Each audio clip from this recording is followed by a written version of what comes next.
Hi, I'm Pete Langman. Pleased to meet you.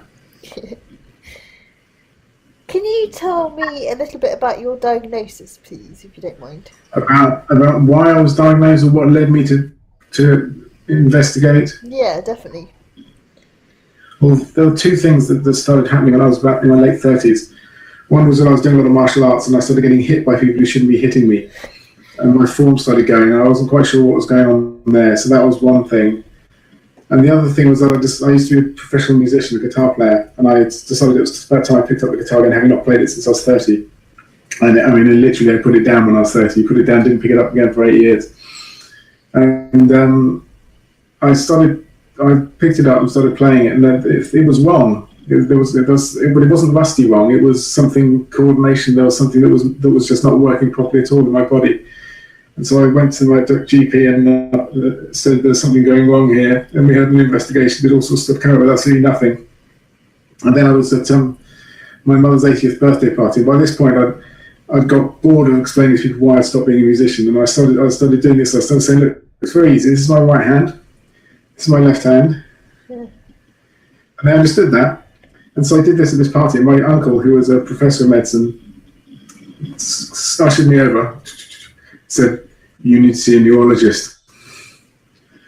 And then the next day he rang on my mother and said, I told Pete yesterday that he should see a neurologist. Can you tell him I wasn't joking? So 6 months later, I kind of got round to it and was basically diagnosed on the spot. But of course, without the tests for Wilson's and various other things, he couldn't say that I definitely had got it, even though he said you haven't got this other stuff at all. And then I went later on, obviously, to the MRI stuff and all that nonsense.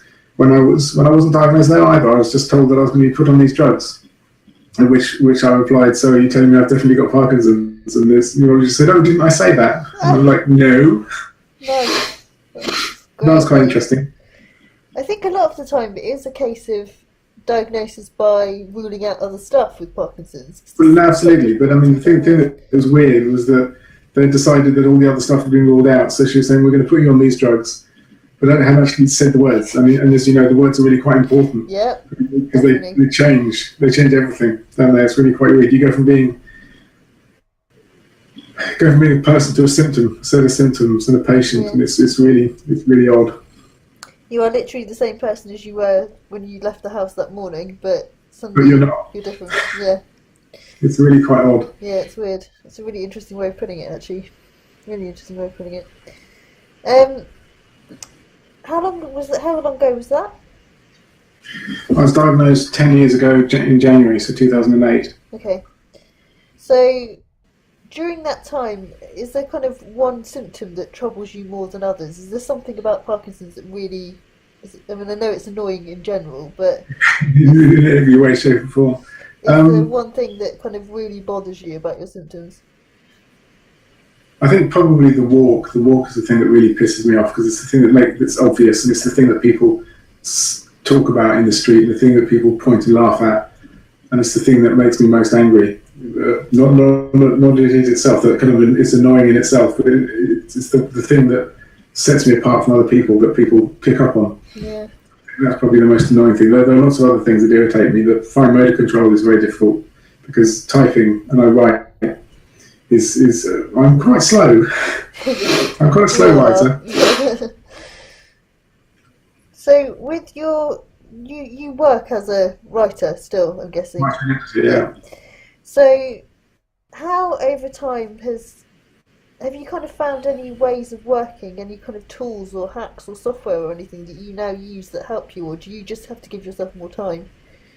I just give myself more time, but actually I don't think it's necessarily a bad thing because one of the things that happens with, and I know this as a musician when I used to be a player and I taught an awful lot of guitar players in my time, that there's a real tendency with musicians to let your fingers get on with it and you just kind of play this. It's very easy to play the same thing over and over again, and I think the same thing happens with people who touch type. Is that it's very easy to let your fingers, they start doing something and they'll do the same thing, whereas if you type at the speed that I type at, you've got time between each letter to think about what you're doing. So there's an awful, and also I make a lot of mistakes, so I'm constantly going back and scrolling back and going forward and scrolling back and going forward. So actually it gives me a lot more time to think about what I'm doing. So every letter that I write has to be, apart from the mistakes, is the letter that I mean to write, as opposed to the letter that just gets written. Yeah. So in that respect, it's a bad thing. but it's just a different way of working. I've tried voice recognition software. I don't like it. It's not very good. Partially, I spend more time editing that than I would actually writing the damn thing in the first place. Because one of the problems is, as you know, your voice starts to deteriorate as well. Your physical voice starts to deteriorate, and of course that changes. So that confuses the software. Yeah. But also, it's your voice as a writer is different when you type to when you speak. So true. It's completely different voice.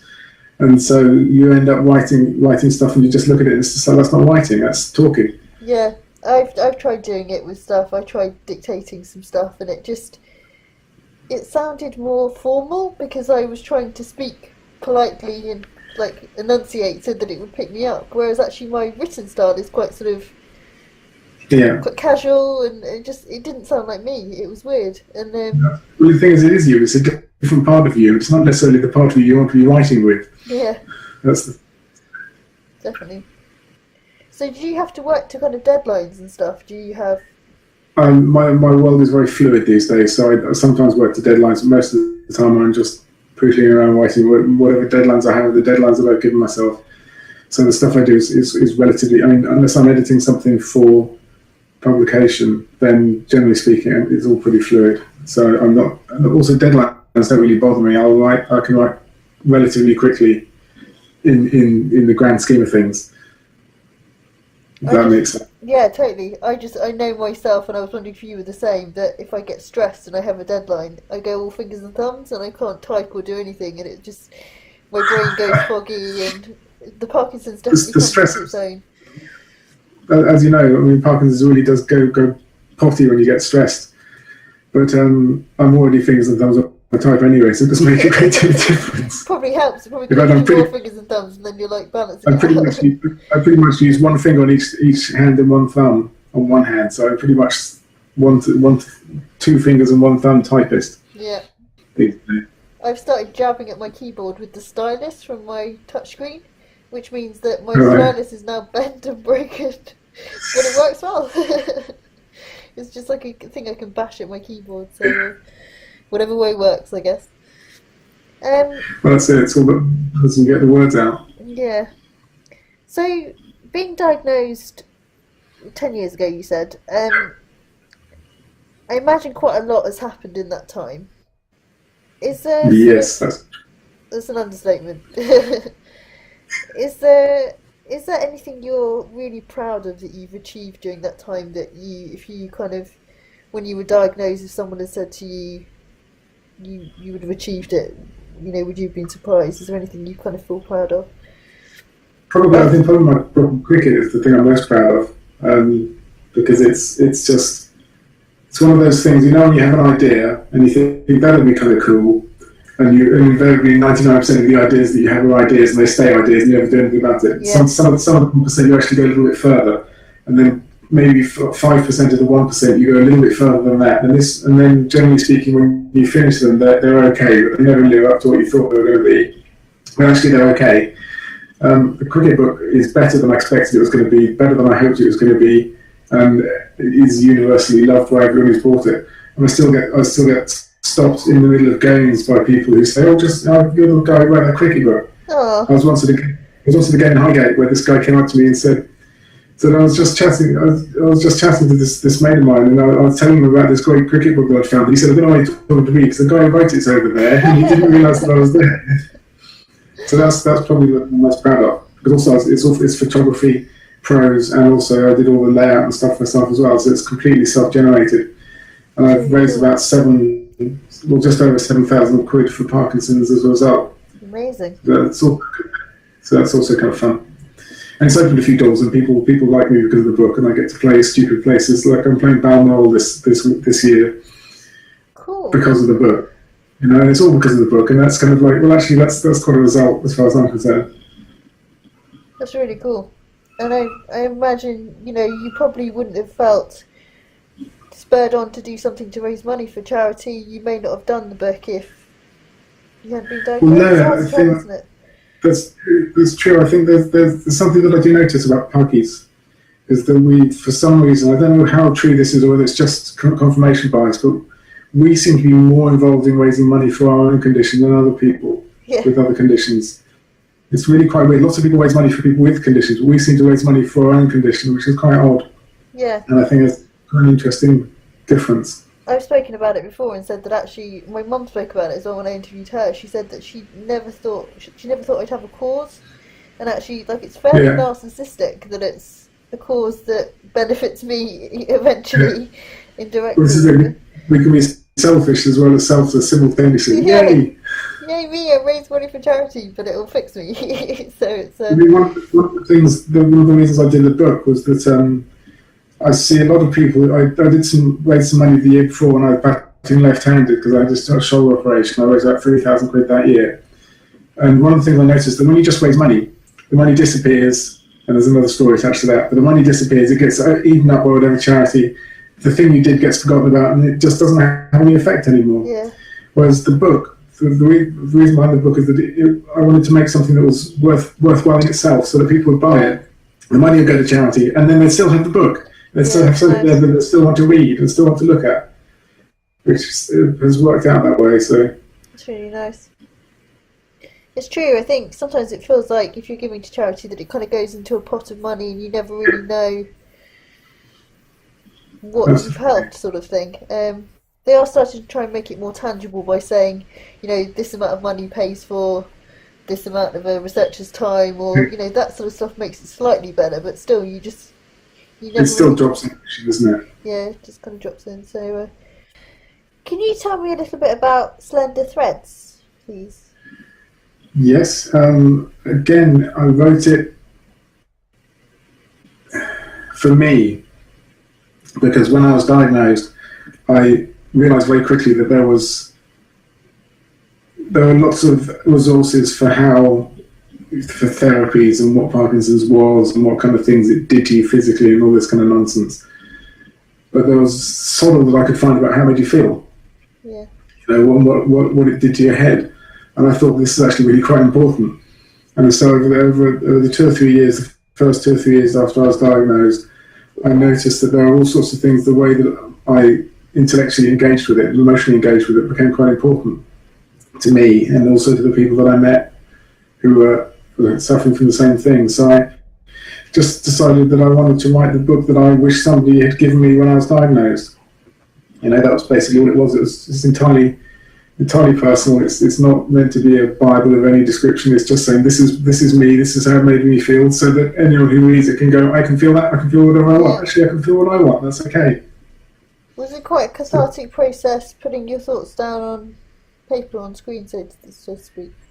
Maybe not cathartic. I mean, possibly to a degree, but it was more intriguing. Sometimes I wrote things and I looked at them and I was like, oh, I didn't realise I felt that. That's interesting. But you look back and you're just like, that is how I feel. Because as soon as you articulate something, it's just like, oh, that is actually how I feel. I know that really well because when I had my very first interview, Parkinson's UK came to talk to me. I hadn't worked out at that point how I felt about it.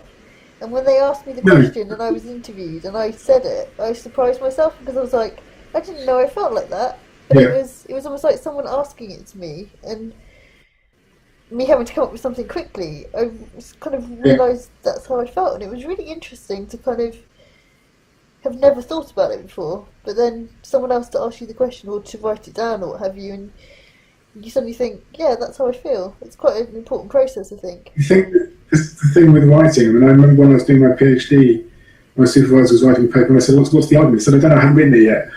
And I'm just like, what? And then I suddenly started realising that it's the same thing with the books that I write. I don't know what my characters are going to do until they do it. Quite often I'm writing to find out. Yeah. So it's the same. The act of writing is basically a slow reading because I'm just trying to find out what actually happens. Yeah. So I don't be writing it as well. You're as intrigued and excited about the ending as everyone else.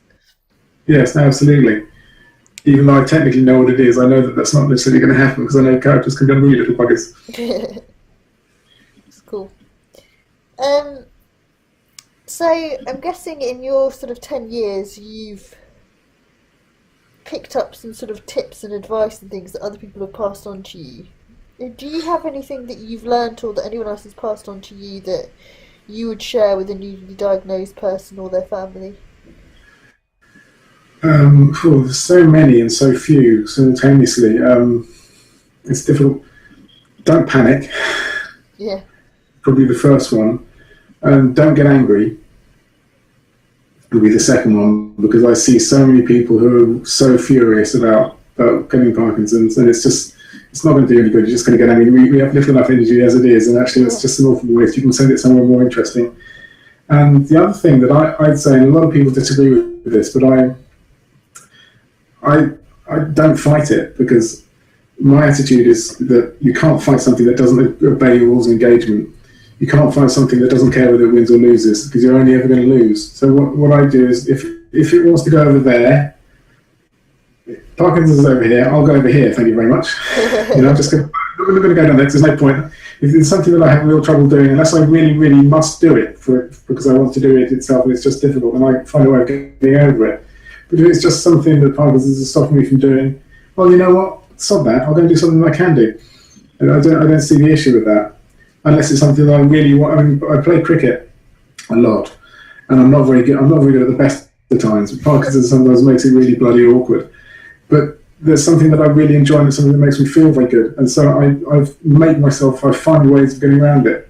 But it takes an awful lot of energy, and so there's no point in finding ways to get around things that actually don't care about just to get around them. That makes sense. I really like that as a way of describing it, actually, because I think a lot of the time we are guilty of fighting for everything, because you feel like you have to fight for your existence, for everything you've worked hard for, that it's trying to take that away. But actually that is so true. You exhaust yourself, and actually a lot of it is not worth fighting about, because if you leave it to it, let it have its sulk that it's having, go and do what you want to do, probably by the time that you finish that, you can actually go and do the thing that you want to do. It will have stopped sulking, it will have stopped causing you grief, you'll feel better, you can do the thing that you wanted to do that it was trying to stop you to do anyway, Yeah, absolutely. I agree entirely. But I see a lot of people who do spend too much energy on stuff that they can't really fix, and it's just, I don't see the point. Spend on something more interesting. So I want to talk about something now that a lot of people don't talk about, and that's like compulsive behaviour and sort of impulse and stuff like that. Something I know you've spoken about previously. Just wondering what your thoughts are on dopamine agonists and their kind of response to that. That would be wise, because certainly the compulsive issue of dopamine agonists, even though I love the way that these side effects leaflets say very rare, it's just like very rare not to have them. It happens in everyone pretty much. What? It happens in everyone pretty much, doesn't it? I've met one person on dopamine agonists who hasn't had any issues. And that's one person. Well, yeah, I think you think you're not having problems, but then you review your life and you think, I totally am. I'm totally like shopping too much, or like, Yeah. It all depends on whether you think it's a problem or not, but that's the issue, isn't it? It's just like, because quite often it comes in incrementally, and then you don't realise what you're doing until you're doing it, or there are other reasons you think you're doing it for.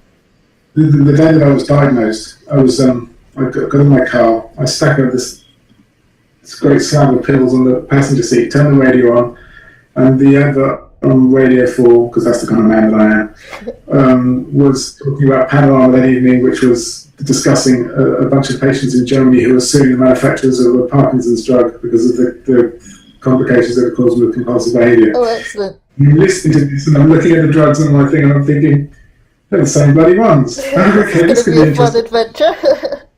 It's just like, that's something intriguing. That's okay, that's the way this is going to roll. But that's been an interesting journey in itself. And I suppose that's the other thing that people need to remember, is that these things, there's a Venn diagram of all this stuff. That actually, sometimes the Parkinson's or the drugs that we take for it is only a minor part of it, and actually a lot of it's just because we're people. And also, there's this apotheosis as people in some respects. Some people like ourselves, and I know that you get called inspiring all the time. I get called inspiring by a lot of people, and sometimes it actually gets really irritating because sometimes I'm just a twat like everybody else, and that's okay. That's a good thing. That's perfectly reasonable. Just normal, apart from being ill. Yeah, I think that is the thing. It's kind of, everyone has you as this kind of on a pedestal, as this like, because you've got something that's a long-term condition, it makes you this kind of like untouchable creature that never does any wrong, and you just think, I make mistakes all the time. I'm always doing stupid things, but yet you're calling me inspiring, and it feels a bit at odds sometimes. But I think it's everything, isn't it? It's quite interesting how that becomes and that's something that people impress upon you, and actually to the point where if you do something that isn't inspiring, they're just like, I can't believe that you behave like that. It's like, why not? Everyone else does. You don't think it's a problem when they do. Why should I be any different? It's like I feel sometimes now like I can't have a bad day openly, and actually the blog has helped me. Doing the vlog has helped because I'm actually being really honest about my emotions. When I first started doing it, I was like, I need to be all pretty and made up and like it has to be perfect. And now I'm like, screw it, I'm not putting makeup on. You know, it's like I stopped putting makeup on ages ago. Exactly. It's only, I find the eyeliner especially different. Put it on today. It's just I constantly, and it's just rubbish. But I think it's a case of sort of letting yourself be honest about how you feel in all of these situations, being like you said, being honest about what you're dealing with and coping with, and not beating yourself up over it too much, because there are people out there doing worse things that don't have Parkinson's and